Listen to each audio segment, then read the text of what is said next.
Hello दोस्तों, आज हम मूवी एक्सप्लेन करने वाले हैं द शॉशैंक रिडेम्पशन। तो कहानी की शुरुआत में हमें मूवी के मेन कैरेक्टर एंडी ड्यूफ्रिन को बताया जाता है, जो कि एक बहुत बड़ी बैंक का बैंकर होता है। कोर्ट में उसके ऊपर आरोप लगाया जाता है कि उसने उसकी वाइफ और उसकी वाइफ के लवर को जान से मार दिया है। इसलिए जज उसे उम्र कैद की सज़ा सुना देता है। सज़ा सुनाने के बाद उसे शॉशैंक रिडेम्पशन नाम की एक जेल में लाया जाता है, जहाँ से आज तक कोई कैदी भाग ही नहीं सका है। कई कैदियों ने तो वहाँ पर अपनी आधी ज़िंदगी ही उस जेल में बिता दी है। साथ ही नियम, कायदे और कानून भी वहाँ पर बहुत सख्त थे। यदि कोई कैदी वहाँ पर गलती या फिर वहाँ से भागने की कोशिश करता तो उसे मार मार कर अधमरा कर दिया जाता था।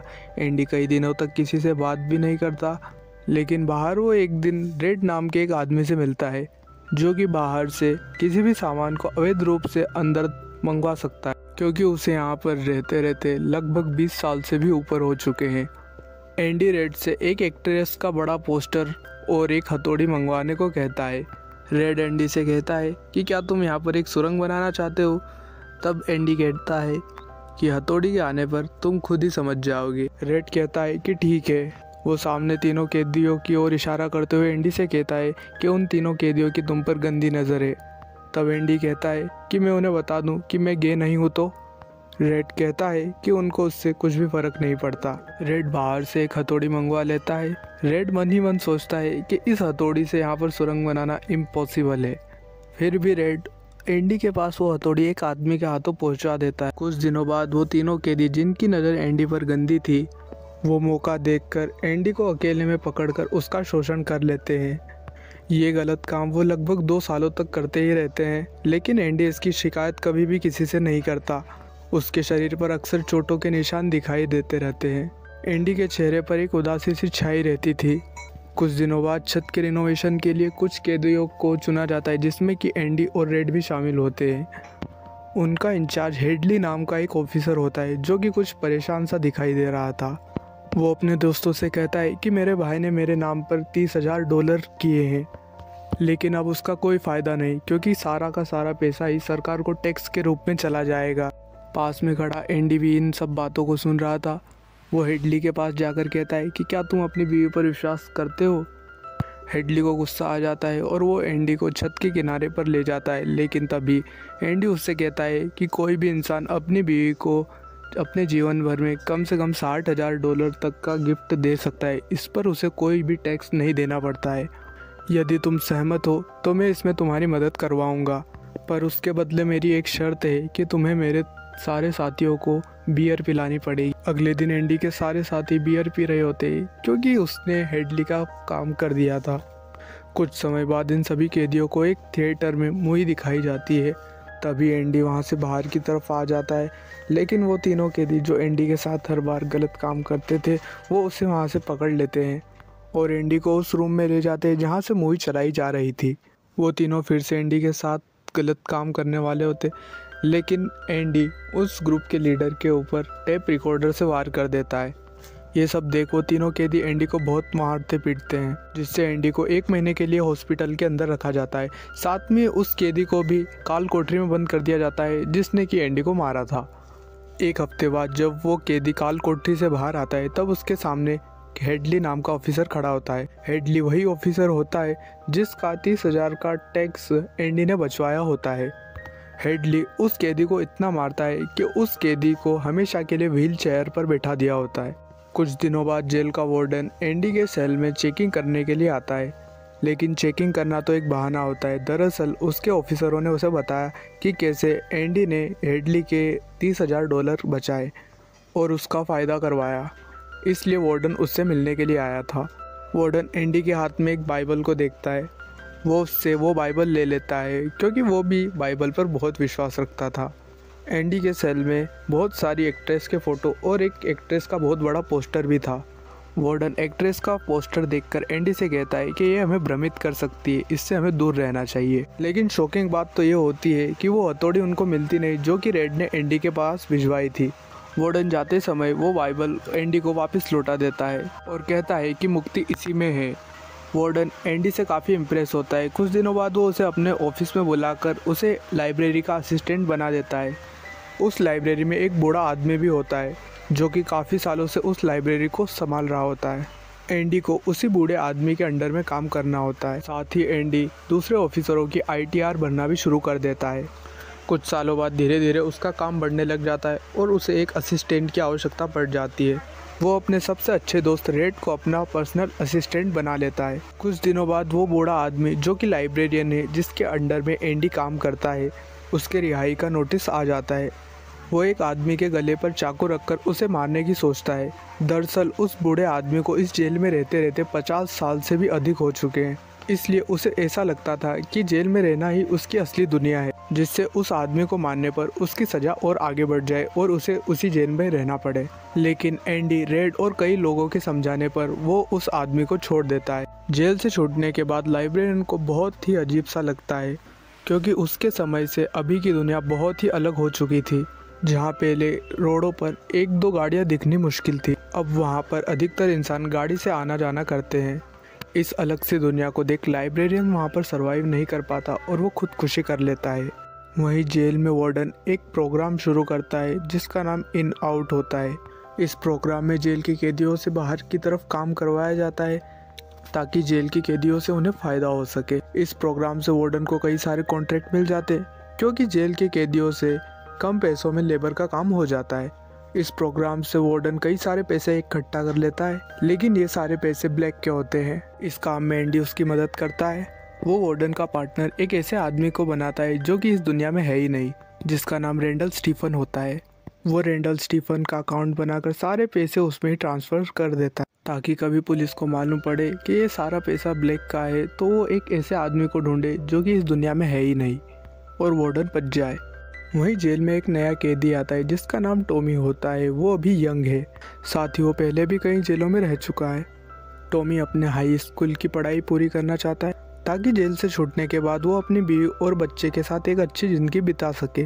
टॉमी ये सारी बातें एंडी को बता रहा ही होता है ताकि वो इसकी मदद कर दे, और एंडी टॉमी की पढ़ाई में मदद करवाता भी। एक दिन बाहर टॉमी रेड से पूछता है कि एंडी इस जेल में किस जुर्म से अंदर आया है।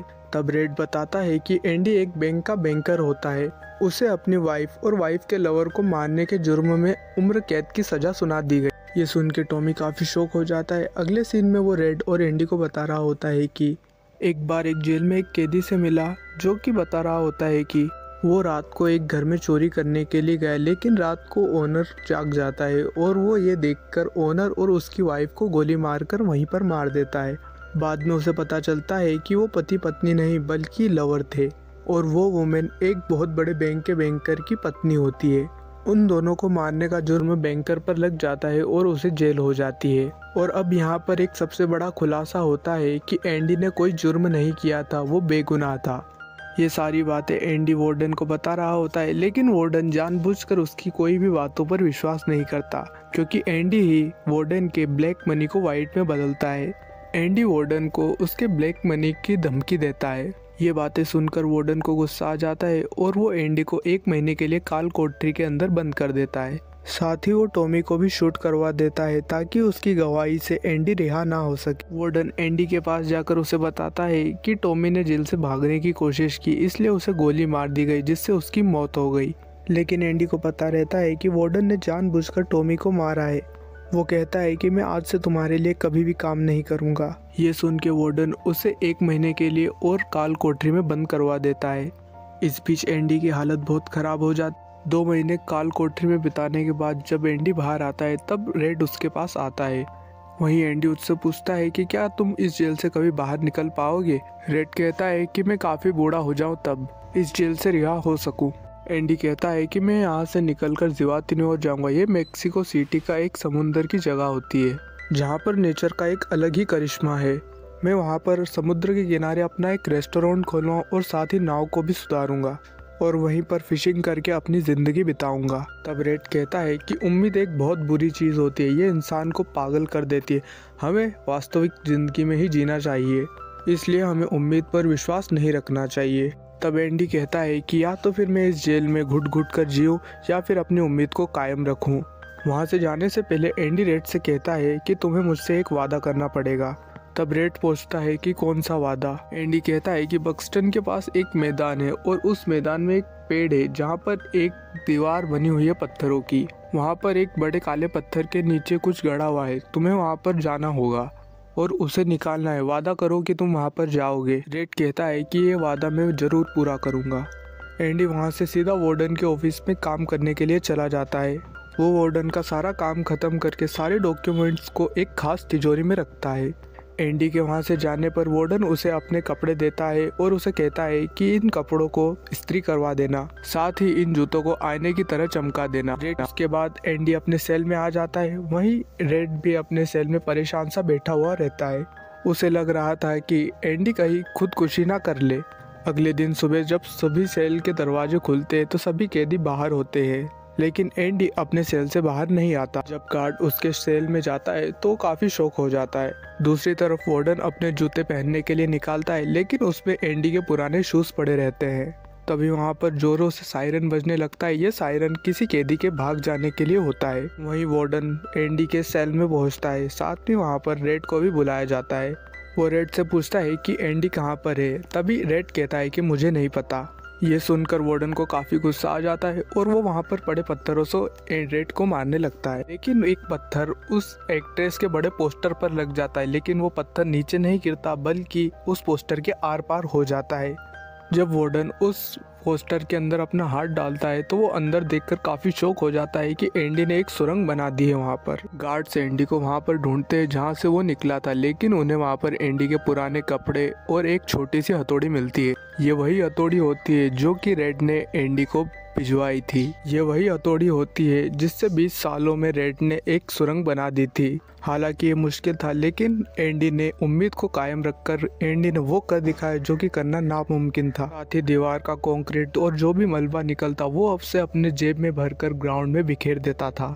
एंडी ने जब वार्डन के लिए उसका आखिरी में काम किया था तब उसने वो सारे डॉक्यूमेंट्स रख लिए थे जो कि उसके ब्लैक मनी के थे, और उसके पास जो बाइबल होती है वो वार्डन की तिजोरी में रख देता है। वार्डन को कुछ भी पता भी नहीं चलता। वार्डन ने जो कपड़े एंडी को प्रेस करने के लिए दिए थे वो उस कपड़ों को अपने कपड़ों के नीचे पहन लेता है और उसके पॉलिश किए गए जूते भी पहन लेता है और अपने जूतों से एक्सचेंज कर देता है उस बॉक्स में। वो अपने सेल में आ जाता है और जैसे ही सारी लाइट जेल की जाती है वो सुरंग से बाहर निकलकर एक गटर के पाइप के पास आता है। वो उस गटर के पाइप को फोड़कर उसके अंदर से रेंगते रेंगते बाहर की तरफ निकल जाता है। अगले दिन एंडी उस बैंक में जाता है जहाँ पर वार्डन का सारा ब्लैक मनी होता है। ये सारा पैसा एक ऐसे इंसान के अकाउंट पर ट्रांसफ़र रहता है जो कि इस दुनिया में है ही नहीं, लेकिन एंडी जेल में इस नाम से सिग्नेचर करता और साथ ही उसके पास रेंडल स्टीफन के नाम के सारे डॉक्यूमेंट्स भी पड़े हुए होते हैं, जिससे एंडी को बैंक से सारे ब्लैक के पैसे मिल जाते हैं। ये पैसे लगभग 2.95 मिलियन डॉलर होते हैं, यानी एंडी अब जेल से भागा ही नहीं बल्कि अब बहुत अमीर भी हो चुका है। एंडी के पास वार्डन के सारे काले धंधों के डॉक्यूमेंट्स होते हैं। वो उन डॉक्यूमेंट्स को प्रेस को भिजवा देता है। अगली सुबह ये खबर अखबार में छप जाती है। ये खबर पढ़कर वार्डन अपनी तिजोरी को खोलता है, लेकिन उसके अंदर उसके डॉक्यूमेंट्स नहीं बल्कि बाइबल पड़ी हुई होती है जो कि एंडी की थी। तब वो उसे खोलता है तो उसके पहले पन्ने पर लिखा था कि तुमने सही कहा था कि मुक्ति इसी में है। जब वो अगले पेज को पलटाता है तो उसके अंदर उसको कागज एक हथौड़ी की शेप में कटे हुए दिखाई देते हैं। और अब हमें यहाँ पर पता चलता है कि आज से 20 साल पहले जब वार्डन उसकी सेल की चेकिंग करने के लिए गया था तो उसने हथौड़ी को बाइबल के अंदर छिपा के रखा था, जिससे चेकिंग करने पर उनको वहाँ पर हथौड़ी नहीं मिलती। वहीं पुलिस को वार्डन के काले धंधे के बारे में पता चलने पर वो उसे गिरफ्तार करने के लिए अंदर आती है, लेकिन ये देखकर वार्डन अपने आप को ही गोली मारकर अपनी हत्या कर लेता है। कुछ समय बाद रेड की भी सजा माफ हो जाती है और उसे जेल से रिहा कर दिया जाता है। उसे एक काम दिलाया जाता है, लेकिन उसे भी बाहर की दुनिया कुछ अच्छी नहीं लगती क्योंकि उसने 40 साल उसी जेल में अपनी जिंदगी के बिताए हैं। उसी लाइब्रेरियन का रूम दिया जाता है जिसने की आत्महत्या कर ली थी। रेड भी अपनी खुदकुशी करने की सोचता है, लेकिन उसे एंडी का वादा याद आता है जो कि उसने उसे जेल में दिया था। वो उसी मैदान पर जाता है जहाँ पर एक बड़ा पेड़ होता है और साथ में एक पत्थरों की दीवार भी होती है। वहाँ पर एक ब्लैक पत्थर भी होता है। उसे हटाने पर उसे एक बॉक्स मिलता है। उस बॉक्स में कुछ पैसे और एक लेटर होता है। उस लेटर में लिखा हुआ होता है कि तुम्हें उस जगह का नाम याद है जो कि मैंने तुम्हें जेल में बताई थी। तब रेड कहता है कि जीवाती ने, और आगे लिखा हुआ होता है कि तुम वहाँ पर आ जाना, मैं तुम्हारा वहाँ पर इंतजार कर रहा हूँगा। और आगे लिखा हुआ होता है कि उम्मीद इस दुनिया में सबसे अच्छी चीज़ होती है जिससे इंसान अपने बुरे हालातों में भी जीने की इच्छा रखता है। रेड वहीं पर पहुंच जाता है और वो देखता है कि एंडी एक बोट को रिपेयर कर रहा होता है। ये समुंदर, ये जगह, ये एंडी का वो सपना होता है जो कि एंडी ने रेड को जेल में बताए थे। तब रेड ने एंडी से कहा था कि उम्मीद सबसे बुरी चीज़ होती है, लेकिन एंडी ने कहा था कि उम्मीद सबसे अच्छी चीज़ होती है जिसकी बदौलत उसने आज अपने सपनों को पूरा किया। इसी के साथ ये मूवी यहाँ पर होती है समाप्त।